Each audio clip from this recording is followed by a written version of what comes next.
welcome to our community event.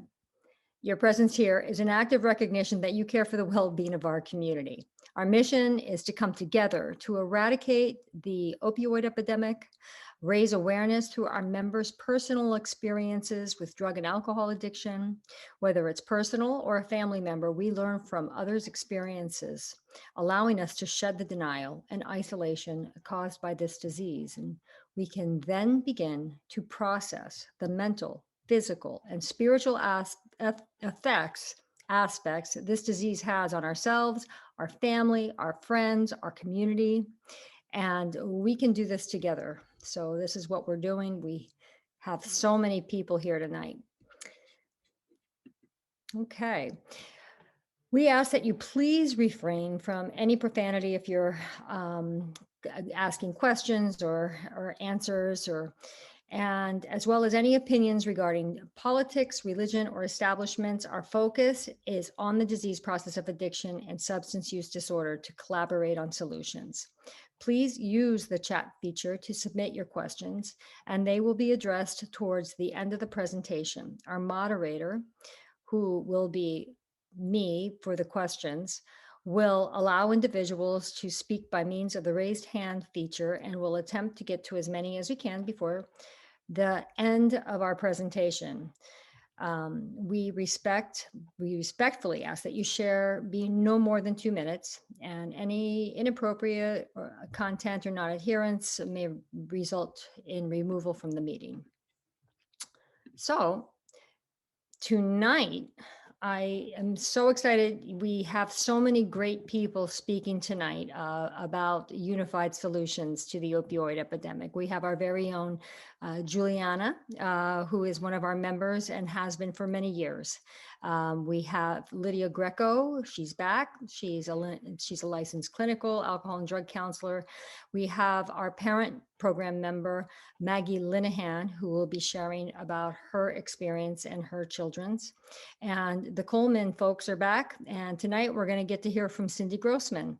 And we also have Al Nadera, who is the director of nursing from Straight and Narrow. He's at RN.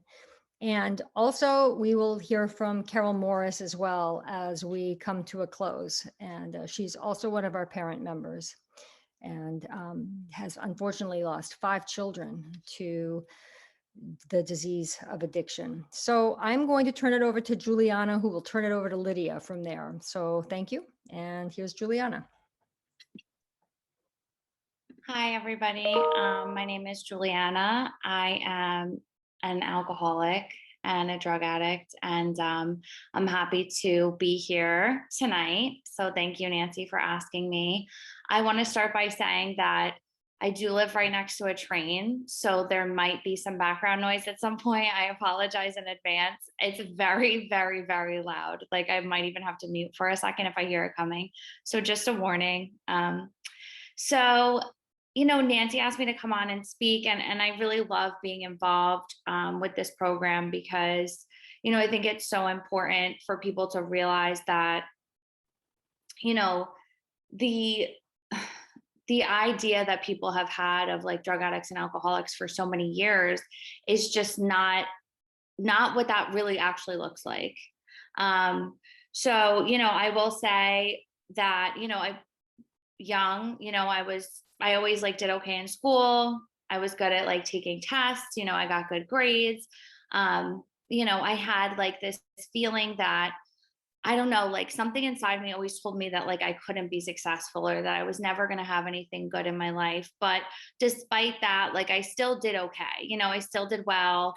You know, I had a lot of friends. And, you know, I started drinking when I was about 12 years old.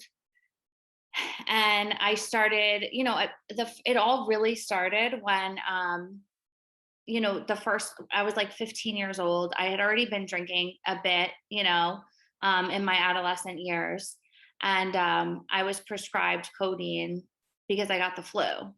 And I always say, you know, I took mine and my whole family got the flu and they all got codeine, and I took all mine and I took all theirs. And, you know, I knew that I liked feeling outside of myself. I knew that I liked this feeling of like being high, feeling like lighter. I wanted to escape my feelings. Um, so, from then moving forward, I really was very into, I would read the medicine cabinets and, take, my mom was the type of person that would, she'd have anxiety and she would get prescribed Xanax and she would take one and be like, no, I don't like it, or she hurt her shoulder and she got muscle relaxers and she would take one and be like, no, I don't like how it makes me feel. And so in turn, I would go into her medicine cabinet and I would take all those extra pills that she didn't take. And I didn't really realize that there was a problem with that. Kids drank in my school, like some kids dabbled with drugs. Like I always thought, okay, I'm still going to go to college. My grades are okay. No problem. Um, and, like I'll speed this up a little bit. So pretty much what happened to me was, I drank regularly. I hung out with other people who were drinking. I went to college. I had a scholarship. I was in my prom court in high school. Like things on the outside seemed okay. But I went to my first year of college and I hurt my knee and I got prescribed pain medication. And, I knew that I loved that. Like, again, it was that feeling that I was looking for when I was like raiding those medicine cabinets and when I was drinking. And I just had that like addictive personality early on. And, pretty much like I started drinking, I started hanging out with people, I started partying, I got introduced to cocaine. And the person that I was getting the cocaine from one night said, oh, I don't have any more cocaine, but I have these blues, these little blue pills. And I said, what are they? And he said, they're like Percocet. And I knew that I liked that already because I had gotten it, from the doctor for my knee and I loved the feeling of it. So I said, okay, sure. And pretty much what happened from that is, that person was someone that was around me every day. And I started using them every single day. And in my head, it was like, oh, this is a pill. Like people take this prescribed. It's not a big deal. And the first time I went into opiate withdrawal, I thought that I got night sweats. I was like sweating through my sheets. I was like shaky. I couldn't sleep. And I thought that I had some like chronic illness or something, like based on my health classes growing up. And then, I remember I went to the hospital. Like I thought there was something really wrong with me. My appendix was calcified because my system was so backed up from using opiates for so long. And that's kind of what they like chalked it up to. They were like, oh, well, you were just like backed up and your appendix is calcified and whatever. And like my idea from that was that I was never going to stop now, I never wanted to be sick again. So I figured I would just keep doing it. And, I did pills for years, probably like 3 or 4 years on a daily basis. I was heavily addicted to them. And, I started to like being around people who were addicted to pills. I started hearing a little bit more and more about people trying heroin. And eventually I got, I didn't have enough money for the pills and I went to the heroin. And that's like a classic story. That's something that we hear a lot. I'm sorry, the train is coming by. So I'm hoping that you'll hear over me or that they won't honk too much. um, so, so I was, so then I started using heroin. And at that point, I came to like this mental state of really not caring about anything else in my life. I didn't care about friendships. I didn't care about relationships. I didn't care about my family. All I cared about was the next one, and I don't know how that happened, how I went from someone who was in college with a scholarship doing okay to this person who now was like heavily, intravenously using heroin, and cocaine and didn't have any value in my life, and when you're living life that way, where you think you could die at any moment, you really tend to not care about anything, and it was dark, it was really, really dark. And eventually, I kind of ran out of options. I tried to get sober. I finally like told my family, they kind of knew what was going on. I went to my first rehab and, I was extremely, extremely sick. I went to the hospital first and they put me on like a medication to lower my blood pressure, but it wasn't actually to detox me from the medication. So for 3 days, my mom sat there and watched me detox in this bed, and I was sweating. I was like, I couldn't see straight. I was seeing double. I was throwing up.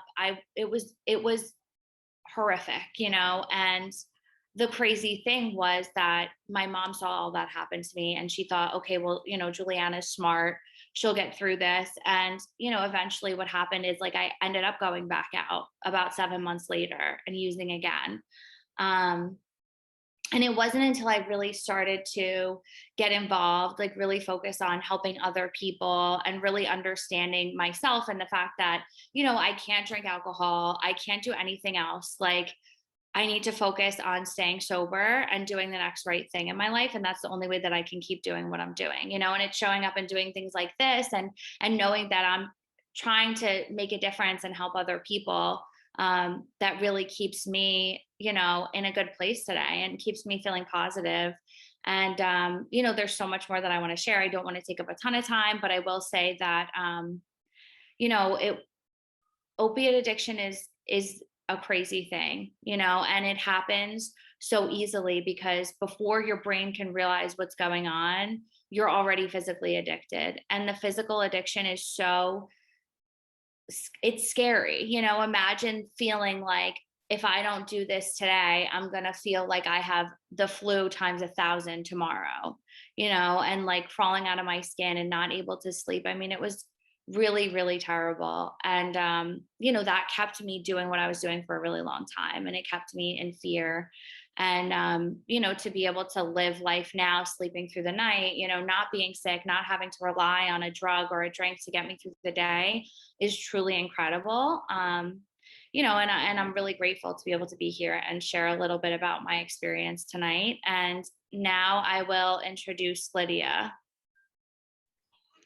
Hi, thank you so much, Juliana. And thank you for sharing your story. It's so powerful. And, people are dying and suffering. And I feel like that's why these conversations are so important. And the way that we remove stigma is by people like Juliana sharing your story. And it's by us having these talks, having these conversations and putting it out there. And I feel like removing stigma is what needs to happen in order for us to get through this, because it's so not talked about and people are suffering in silence. And it's such a huge issue. And yet it feels like, it feels like nobody's talking about it, right? So I want to thank Nancy from Alumni in Recovery for bringing everybody together again, and for hosting these events, and also for having me. So I am a therapist. I do have a private practice, and I did work for Straight and Narrow. I know we have Al here from Straight and Narrow as well, and I did work there for over 12 years. And now I'm at Northern Valley Regional High School as their SAC, which basically means I'm a therapist there, working with students. So it's just, as I said the last time that we had this conversation, it's just my sincere hope to continue to work towards removing stigma. I come from a family that dealt with addiction. I have one brother in recovery, and I lost one brother to the disease. And I just think it's so important that people recognize, as Juliana mentioned as well, that this is a disease, right? Both physical and mental. And so my work, a lot of my work now is from the prevention angle. It's, it's working in the high school. And one of the things that we did this year is we created a wellness center. And, when I talk about prevention, it's about teaching kids to deal with their stress. Like, really young kids need to learn emotional intelligence. And when they, are not talking about their feelings or not dealing with their feelings, it's like they're being set up to fail in life, right? And we put so much pressure. If anybody knows anything about the Northern Valley community, it's very competitive, and it's a lot of stress, and it's a lot about getting into the right colleges.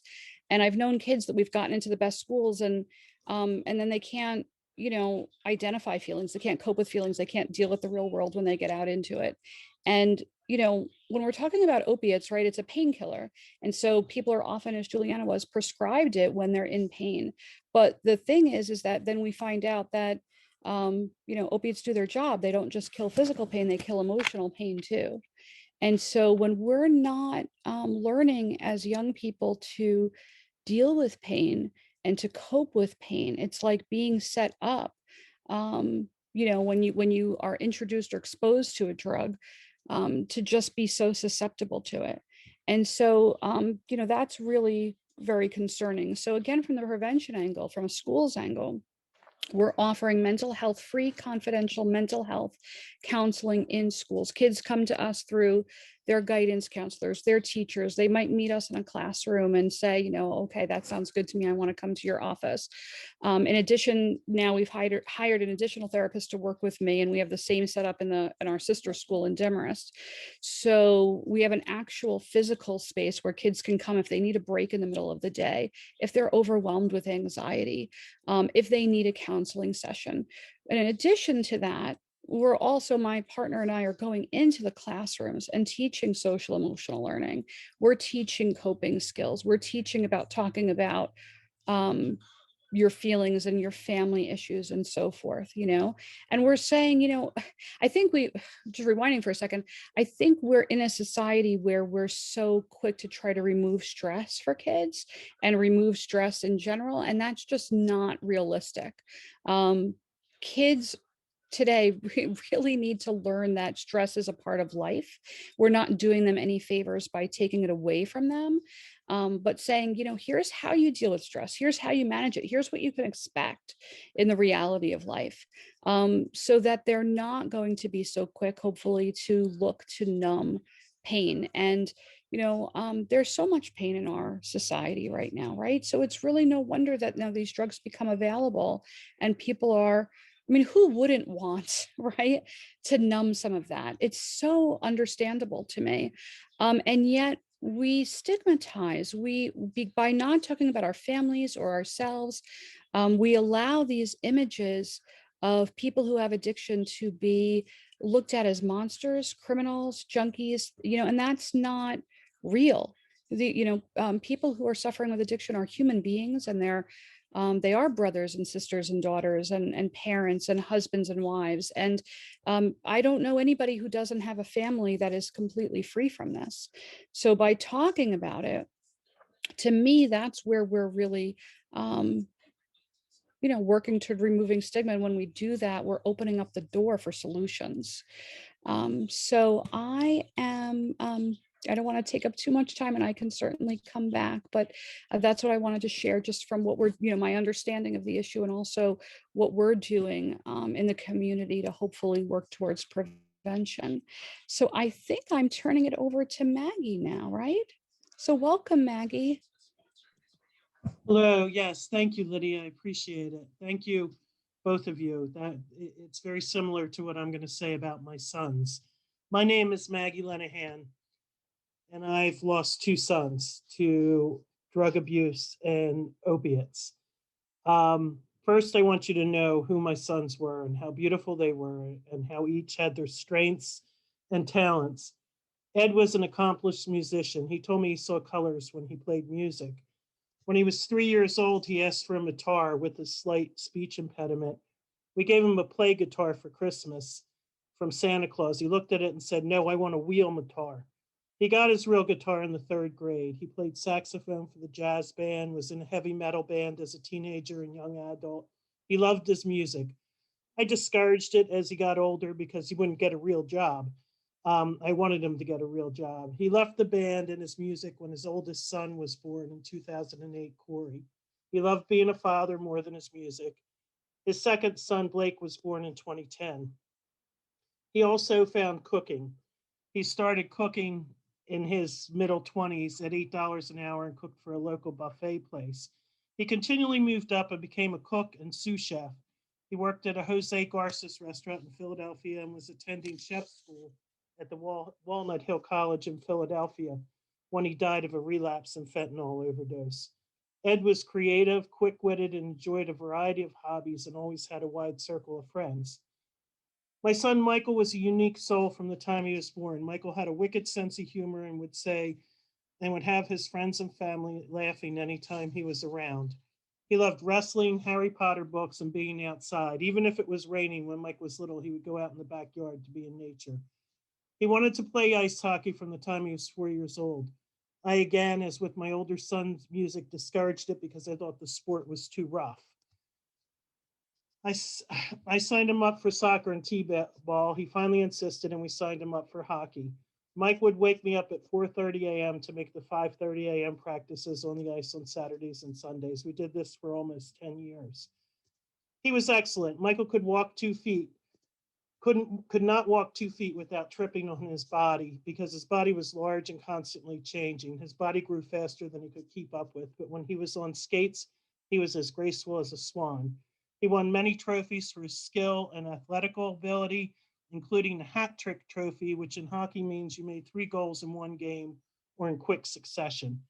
He was born to play ice hockey. Mike loved politics and had strong opinions about peace and protested the war and homelessness. He was actively involved in the teen task force in Langhorne, Pennsylvania, where we lived, and became a spokesperson for his age group and arranged events for teens at local venues. Michael loved the girls, and the girls loved him too, also worrisome to me. Both of my sons were kind, and there are 2 stories that highlight their kindness. In our development where we lived, there were 4 homes that were used to house adult clients with mental disabilities who were able to live independently. They were part of the community in our little town. Mike, with his extroverted personality and his love of being outside on skates or a skateboard, knew everyone in our small community. Michael liked to skateboard over at the shopping center across from our home. Michael would hang over there with his friends at the local pizza parlor, and for those of you that remember, Blockbuster video store. His sense of humor kept everyone laughing as usual. One day I was returning a movie to Blockbuster, and one of the mentally challenged gentlemen held the door for me. My son was inside, and he said, "Oh, hi, Mom." The gentleman looked at me with tears in his eyes and said, "Are you Michael's mother?" I said, "Yes." His eyes welled up again, and he said in his halting dialect, "Your son is so kind to us. He doesn't let the other children tease us and always makes certain to defend us and take care of us. If you need anything, we are here to help you."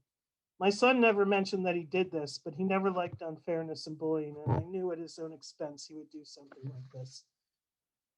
Ed, while working at a restaurant as a cook, had an incident. The restaurant was having a brunch for children to come in and meet Santa Claus at Christmas time. A couple came in with their young son who was autistic. They requested a special menu for their son as he had food allergies. The sous chef at the time said no, they had to eat what everyone else was eating. My son told me, I thought, what if those were my sons? This little boy just wants to meet Santa. He said he told the waitress on the slide that he would cook up something special. He told me later the sous chef made his life difficult all day for going against his management decision. Ed said, "Mom, I didn't care because I could take it, and maybe it made that family's life better.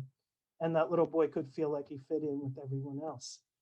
I think the greatest compliment you can receive as a parent is for someone to tell you that your children are kind. I think the world we live in is difficult for those with big hearts, and both my sons had big hearts. My sons were 7 and 3 years old when my ex-husband and I got divorced, and it was an unpleasant divorce. A divorce is traumatic for children, but a difficult one between the parents causes even more difficulty for children. I thought my sons were fortunate in that they had large extended family and grandparents on both sides who were there for them. They seemed to weather the divorce okay, but then they had another loss at 14 and 18 years old. Their paternal grandfather passed away. He had been their father figure and stepped up to fill the male role model in their lives. This is when my sons started to dabble in drugs. My younger son, Mike, not immediately.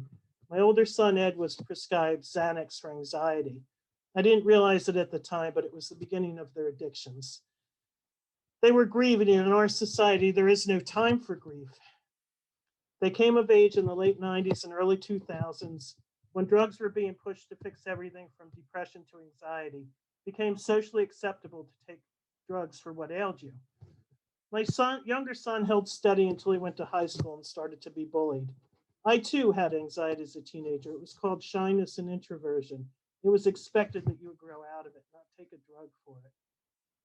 The addictive gene was strong in both sides of the family. I lost a cousin to drug addiction and an uncle to alcoholism in the 70s.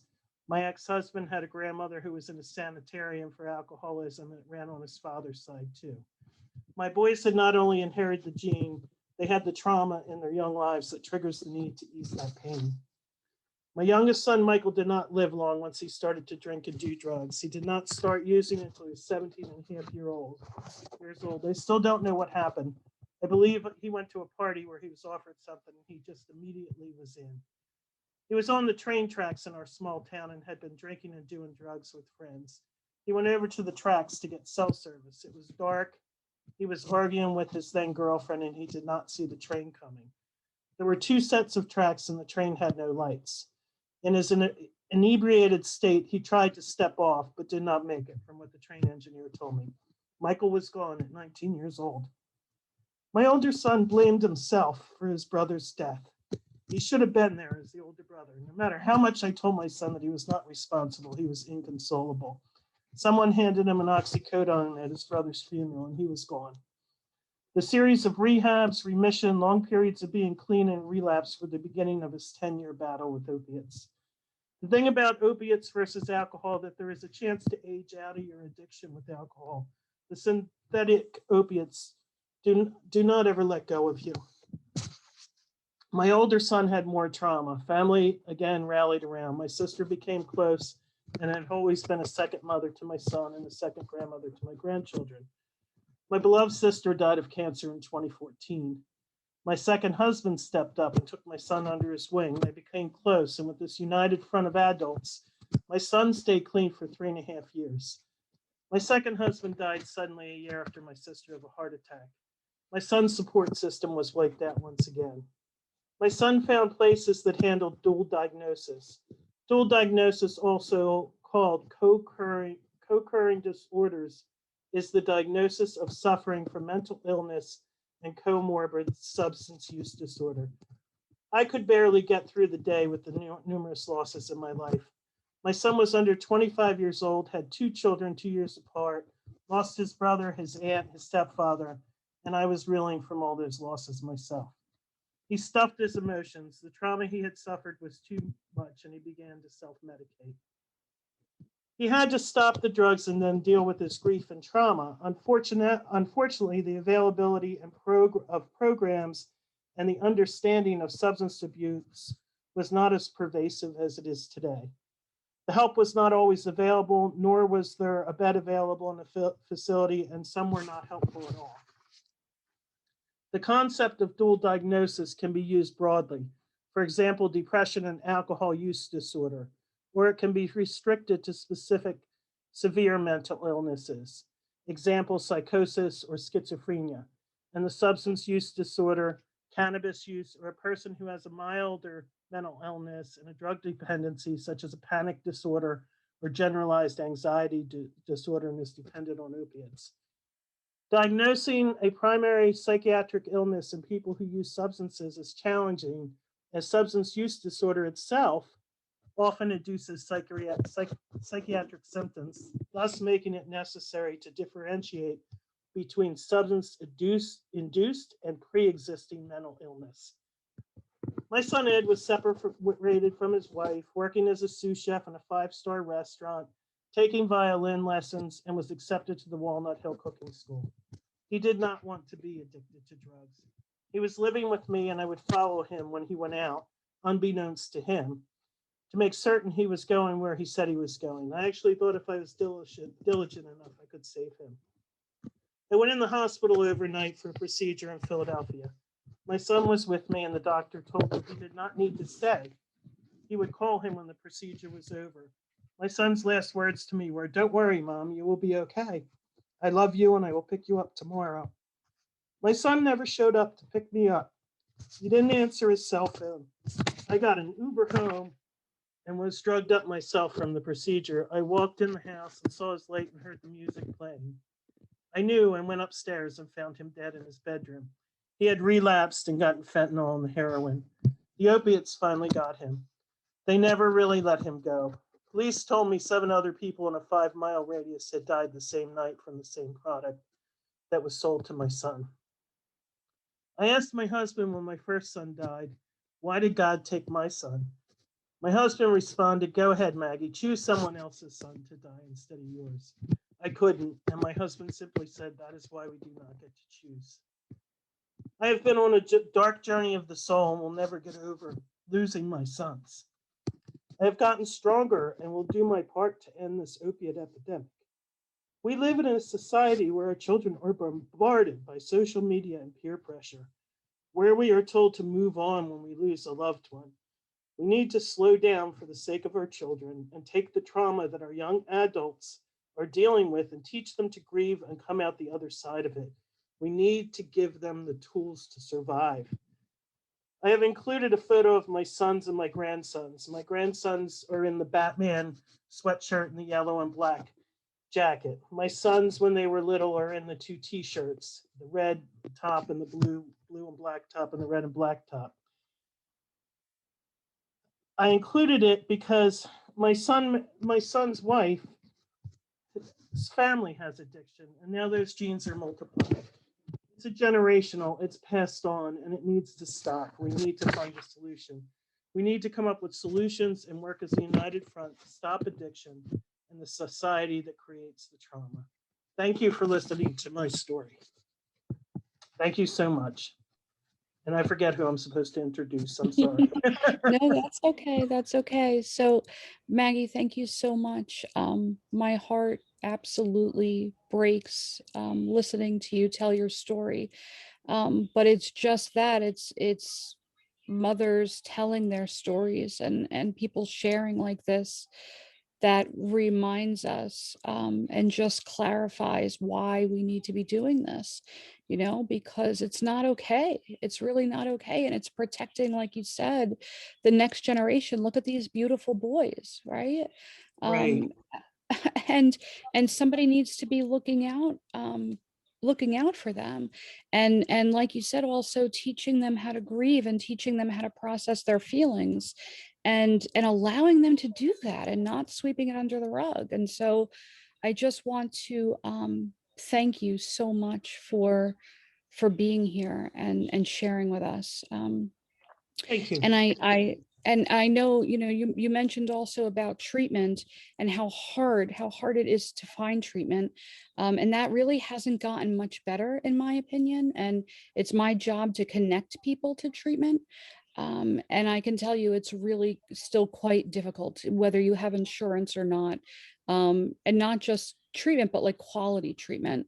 But I am a positive is that we have Don and Cindy here from the Coleman Institute, and I have worked very closely with them, and I can speak confidently in saying that they do offer compassionate and humane and evidence-based treatment. So I would like to turn it over to them now. So thank you, Don and Cindy, for being here. Thank you for Thank you having so much. us. Thank you very much. I have huge respect for Alumni in Recovery, which part of me wants to call Angels in Recovery. I am Maggie. No words, all hugs. Carol, when you've shared your life, all Juliana, I can't tell you enough how I'm having a hard time speaking. However, what I want to share is my side of addiction, and to let you know that I see a different side. I see people trying to crawl out of it. They call me in desperation. They call me not because they're users or they call me because they're so tired of their life and they're looking for another option. And they have already tried detoxing at home. They have tried in and out several times inpatient and gone AMA against medical advice and left the facility because it's too difficult, because it's painful, just as Juliana said. It is awful. And it's kind of not fair to make people go through that. So we at Coleman offer a different type of option for you. We offer an outpatient option of alcohol and opiates. And we do it in such a way that it's slow and steady, and we give our clients comfort meds to get through that painful process. Because otherwise, how do you do it? That's why everyone goes AMA, against medical advice, and leaves and goes out and uses, because after 2 or 3 days, they can't stand the feeling anymore. So what we do is we give them a a barrage of comfort meds. Some of them everyone's familiar with, pressure meds, meds for drawing in your legs and anxiety, whatever it is, but we have a really nice combination that works and keeps you pretty comfortable through the process. Now, mind you, everyone, we know detox is no walk in Disneyland. However, at Coleman, I like to believe that we do it kind of well because we have a 98% completion rate. That speaks to the process that we can get 98% of our clients to the door. Now, when they call into our office, I'm the executive director, but I'm also known as the JM, the Jewish mother. And I let everyone know that when they're calling me, they're calling here for a life change. And I'm going to detox them. That's not the problem. But their real work begins at my exit door. And that's where everyone else comes in. And a support system. And how important support is. You got to create a new network when you get out. You have to get support. You have to be people to help you out. Well, we at Coleman bring that in from day one. In order to do an outpatient detox, you need eyes and ears on the outside. Otherwise, that's why it's an inpatient detox.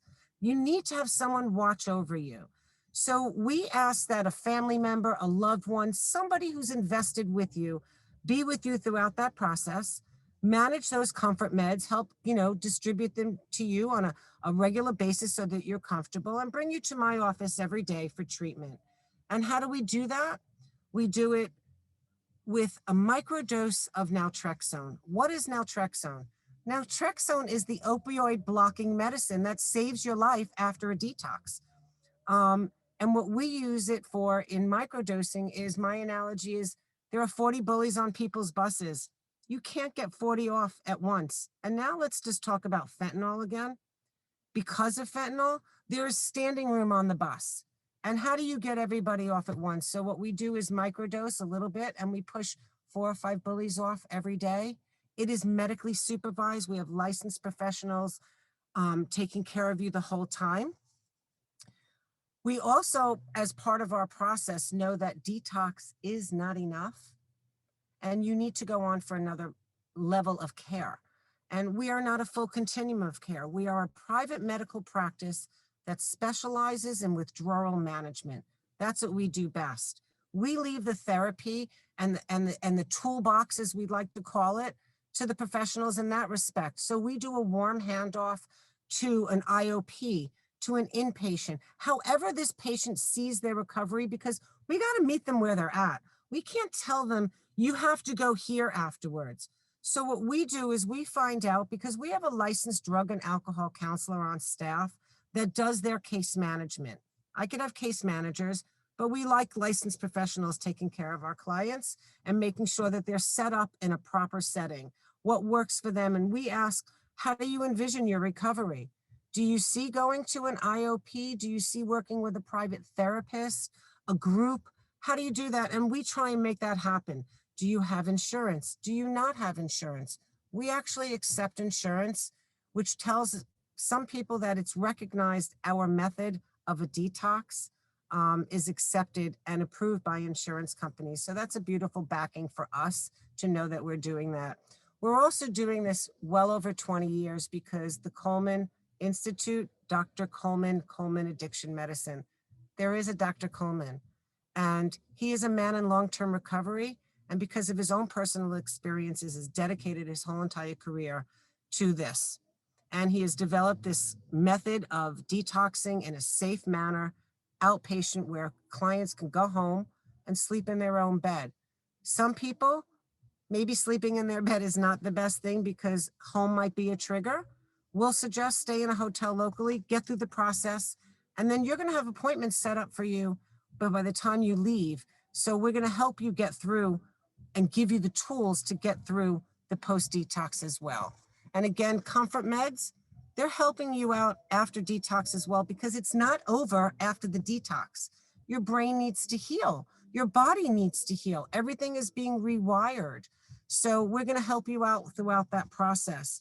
So we're doing it over 20 years. And the most important person to us is the patient. And that's the number one number that we like to hold on to, number one, because that is the most important person. And when you come work with us, we're going to make sure that you're comfortable. We're going to make sure you have a Jewish mother and licensed people taking care of you. And again, 98% of our clients can get to the finish line. And it just shows that there's an option. You know, we go and support alumni in recovery at the Black Poster Project. And I talk to a lot of these families, and it pains me to hear them say, oh my God, if there was an outpatient option, we didn't know that existed. And so we're here trying to let you know that there are options and there are ways to do it. And truthfully, methadone and Suboxone are very respected medications. And a lot of people need that to get on their feet and get their life back. But they are a synthetic opioid, so getting off of them is very difficult as well. We can help you do that and introduce naltrexone therapy immediately, not let you go home and come back in 10 days and we'll give you that life-saving medicine. We will do it immediately at the end of the detox, which is another life-saving mechanism. And by the way, our use of naltrexone therapy, a non-opioid blocker, is either Vivitrol, a monthly injection, most commonly known, but we have it compounded into a little tiny vitamin-sized tablet that we put in under the skin, and it will self-distribute medication to the client for 60 days, blocking their receptors. We give them all the tools that they need to be armed with their fighting their pause, because I tell everyone, pause, post-acute withdrawal. It's coming to a body near you, and you need to know how to deal with that. So we want to arm you with all those tools when you come to us. We give you a nice warm handoff to a higher level of care, and we're going to walk beside you for 6 months doing this with that medication-assisted therapy, whether you choose Vivitrol or our implant alcohol patients. We're going to ask you to take Antabuse, because if you're there to detox and you're not going to drink, why be afraid to take Antabuse to help you as another layer of protection?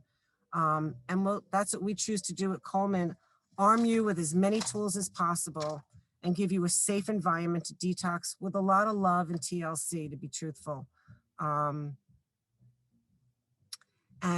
that's what I have to offer.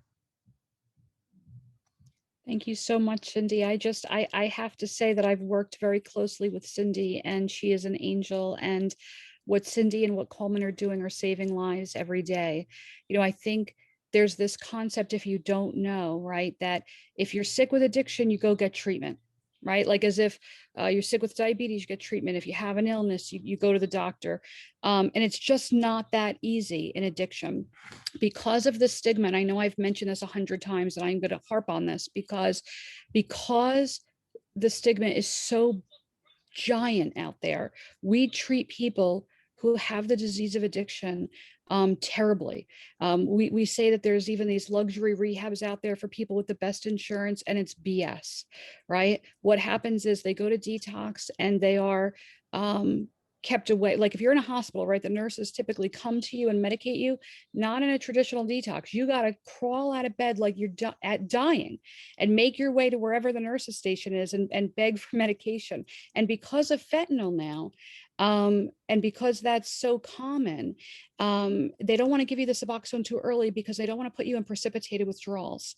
And because of that, you may have to wait 4 and 5 days before you can get Suboxone. So you're spending that time suffering. Who would sign up for that? You know, I've known many people in my practice, many people that I've just known in life who just can't sign up for that. And that's a big reason why people are dying. You know, Cindy. Speak to that, Lydia.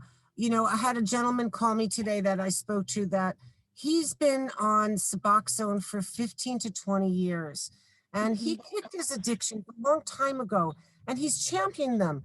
But you know what? He can't kick the 2 milligrams, and he can't hold the job because every time he tries to stop, he gets miserable and he gets ornery and he can't do it. And then he goes back on, and he's coming to me now as a hope that I'm going to help him. And I will get him. And you will. And I know you will. Yes. You know, and you know, I was saying, like, I only discovered Coleman first discovered them about 2 years ago, and really discovered them more about a year ago. And you know, that's me in the field. Okay. That's what I do, is to connect people to treatment. And so it's just unfortunate that this is not more widely known, what they do, the type of work that they do, and that it's not more widely practiced. And I am telling you, I attribute that to stigma. So I appreciate so much what you're doing. And I appreciate, again, Nancy, for having us all together to raise awareness about what wonderful options are out there. I didn't know if Don was here or wanted to say anything before we moved on, or. Hi, everybody. I just want to Don. echo what Cindy said, and my heartfelt thanks to all the other speakers for making tonight, you know, beyond worthwhile. And thanks, Nancy, for coordinating all this. The term compassion has kind of come up a couple times, and I'm a man in long-term recovery. By the grace of God, I haven't had a drink or a drug since October 10th of 1989. And I've seen a lot of changes in public perception, moving in the right direction, but there's still a lot of misunderstanding. And, you know, to be able to come to a place where you're treated like a human being, with dignity, with respect, with compassion, and dare I say love, is not a common occurrence. How many of us, if you just take addiction out of the equation, can say that on a daily basis that we feel like we've been heard by another human being? We take the time to really be present and listen and let people know that they've been heard. And I think that, amongst everything else that was discussed tonight, I think that's a big differentiator. And we need more of that all up and down the ecosystem of recovery. So thanks again. And thanks for coordinating this. Thank you so much, Don. I don't know if Carol is still here, or if Carol would like to say anything.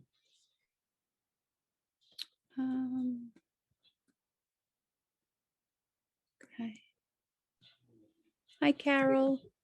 Yeah, I'll just take a couple of minutes, and I actually like to address this to Maggie. One of the words that you used was the dark journey. And that's something that I've been saying for years and years and years. And what that is for us is that while we're struggling to help our children, we're really suffering kind of like them, with the same anxieties and depression and things. So I've been on this journey for in all total 35 years.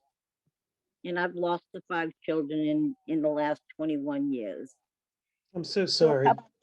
Thank you. So a couple of years ago, I started writing posts in a support group that I belong to for mothers. That has really helped me along that dark journey road, that has helped me get out of it. And I did actually share some of them with Lydia in an email. And I would love to talk to you. So I'm sure you could get my information off Nancy or Lydia, one of the two, and maybe we'll talk someday. That would be wonderful. I would really like that. Okay. That's it. Let's just move on, guys. And I'm gonna get you two together. I'll stick you on an email together. Thanks, Nancy. I'd love that. I'm muted. Thank you so much, Carol. And we also have Al here with us. And I met Al way back when I was also working at Straight and Narrow. And welcome, Al. Thank you very much to everyone. You know, first and foremost, you know, when I give Narcan presentations and demonstrations in the community and different facilities, it's okay. It's just business as usual. But when I do give it here in Alumni in Recovery, it really saddens me and puts me in a lot of sorrow, because I have to face mothers and parents who may have access to Narcan at that time, and yet they didn't. So it's something that we look back, but we do have to move forward by giving the awareness of Narcan, that Narcan do save lives. Is there a way I can control these slides now, or? Okay. All right, take a look at this. This is fentanyl in the middle. That is the culprit. That is the culprit that with all these deaths that we had in the last 5 to 10 years. You know, the vial on the left is heroin. That's usually the amount of heroin in a cellophane bag, a $5 or $10 bag. But once laced with fentanyl, it becomes deadly. You know, most people that are seen now by law enforcement when they overdose, back then it takes about 10 bags next to them before they overdose. Now it's like 1 to 2 bags, and that's all it takes to kill them. All right. These drug dealers, when they reconstitute these fentanyls, they're not chemists. I mean, one bag can have more fentanyl than it could be, that would just kill you. So, and you can tell that, let me see the next slide, please. All right. And you can see in this chart that the sudden rise in deaths because of fentanyl. And that's the key. Right? So next chart.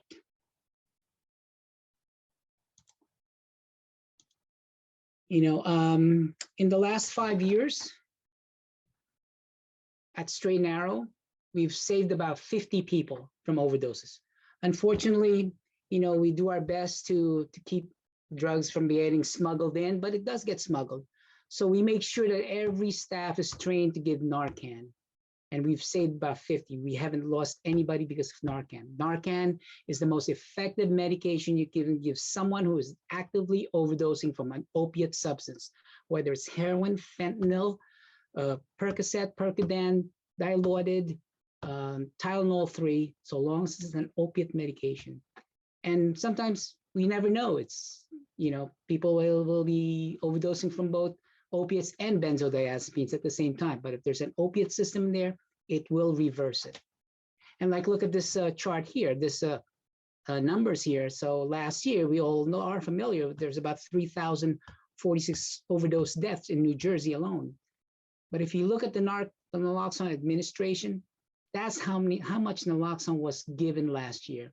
How many people were saved because of naloxone given by lay people, healthcare professionals, law enforcement, first responders. Narcan saves lives, right? I know a lot of people here, and I wish that as we move on with Nancy's leadership, we can start going into the community so we can really gather all these parents, these family members in an auditorium, so they will know what Narcan is about. They will know the awareness of what Alumni in Recovery is giving. We're here, there's about 14 of us here. Many of us are in administration, healthcare, law enforcement. So we're familiar, but we need to really send a message out. So I'm really hoping that this program grows, that it's not just in the Zoom meetings, and that we can really bring it back to the community like last year before COVID. And again, basically, we all know that the Narcan comes in a box. In these boxes, there's 2 Narcan vials, each delivering 4 milligrams, all right? Again, I do give this presentation, and when I do, I even have a mannequin there's a return demonstration, so everybody can actually go to the next slide, please. So actually, each individual will know how to hold it, how to grab somebody's head, the forehead or behind the neck, and spray that Narcan into their nostrils, okay? It's very important that they're trained. And the next chart, please. And again, just a little explanation. We do know that opioids goes into the receptors in the brain, and that's create the effect. And too much opioid will hit right into the midbrain that causes the respiratory depression, thus rendering them breathless. Okay, most overdoses, and again, most overdoses is a respiratory condition, not a cardiac condition. They stop breathing. So it's very necessary that we immediately give that Narcan. And how Narcan works will be in the next slide. Narcan has a very, what we call, high affinity to those opioid receptors on the brain. So once the Narcan is given into your system, when it goes up to the nostrils, it's an atomizer. I wish I had, in my return demo, I usually bring a bottle of neosynephrine. When I spray up in the air, it creates a mist. That's about 4 milligrams of Narcan that you're instilling into someone's nostril. It goes into the circulation, into the brain, into the receptors, and it immediately displaces those opioids that's sitting on top of those receptors and reversing the overdose. Okay, So again, it's a brief demonstration, but it's very important that we let the community know that there is Narcan, that there's availability of training sessions. You can go on YouTube. There are real good demonstrations on YouTube. Communities are giving them out. If you feel that for those people here who are new to this concept, you can go to your private physician and ask for a prescription of Narcan. If you have a family member in your household that you feel is having difficulty controlling their addiction, they're not going to rehab, they don't want to go details, and yet you're there each and every day seeing them, it's best that you have Narcan in your household and train how to use them. It's very difficult to open that door in the morning, witnessing your son or daughter, or your loved one lying on the floor, syringes and bags on the floor, or empty bottles of alcohol and pill bottles. Okay, so we need to give that awareness. So thank you very much, Lydia. Thank you. It's nice seeing you again. We worked together and we did some great work back then. So I'm glad to see you again, Lydia. And thank you, Nancy. And I want to thank Juliana, Maggie, Carol, of course, Lydia, Cindy, and Don. Thank you. Thank you so much, Al, and thank you so much for the work that you are doing and that everybody at Straight and Narrow continues to do. For anybody who doesn't know, Straight and Narrow started as a detox for alcoholic men back in 1954. So they've expanded and they're doing wonderful, wonderful work in many various ways and saving lives. And so we're so grateful to you, Al. Thank you for all that you're doing, and thank you for providing that education. So I think it's about supporting one another, educating the public, removing stigma, and together we can continue to work through this. So thank you. And thank you, Nancy, for having all of us here. You're welcome. Really appreciate it. My goodness, you are welcome. I have I'm going to ask a question before the Q&A. And by the way, this is our last one before our summer break. And when we recommune, I'm looking at a new way of how we can continue with our unified solutions, because I think that during the pandemic, I really noticed, and I'm sure many of you did too, how there was a presence constantly talking about the coronavirus every day, how we could help, what we could do. This person was affected, they had every day they had a report. The governor came on and did a report. And I was like, why can't we do that with, the opioid epidemic? Why can't we just even once a week have an update with with some good, helpful ideas on how to, help ourselves. And it occurred to me, why I even started Community Thursdays, is that maybe we just create that ourselves. Maybe we create a space for Bergen County, especially to have resources come on, let's just say once a month, and we just create a space where let's just say it'll be a 2-hour thing if we have that many people, where everybody gets a chance to talk about what they're seeing and what they're doing for our community. And we can all, and then maybe you'll catch on, maybe people will start tuning in because they want to know what's going on in our community. Just a thought. I think that I want to continue some kind of virtual presence, and I want to continue, and I'm hoping, I think people are kind of zoomed out, maybe it's summer, but I'm hoping that we can continue and build upon this platform and hold this space, because we really need to work with the community and stay consistent. That's what recovery is about. It's a consistent thing. So we need to recover our world.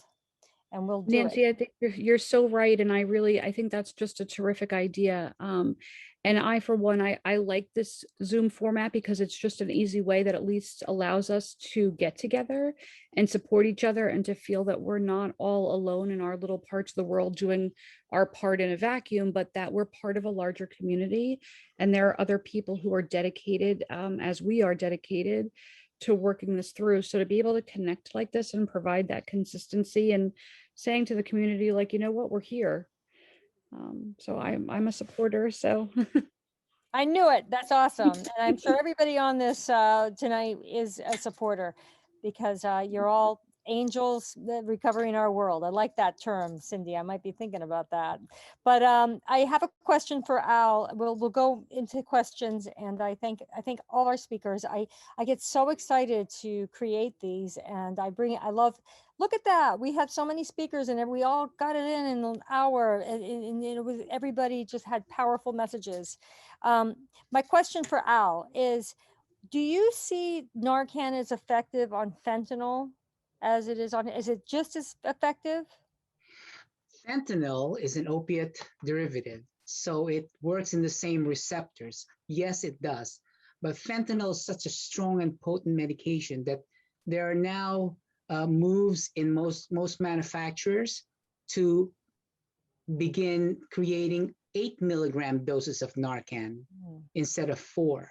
So because of fentanyl, like I said, I keep sharing this story before, is that at Monsignor Wall, our MAT, medication assisted treatment program, we part of their duties to provide urine drug screen so we can tell whether if they're abstinent or not. And for those who are testing positive for heroin, 99.999% of them has fentanyl in their system. As a matter of fact, when we interview them, those who are still still struggling and they still continue to use, despite the fact that they're on medication assistant, when they go to Patterson, they know exactly what street they can go to get the fentanyl. And that's how devastating this disease is, the addictive mentality, the addictive mind to reach out for that strong medication, not realizing that it can kill them. Yes, Narcan does work for fentanyl.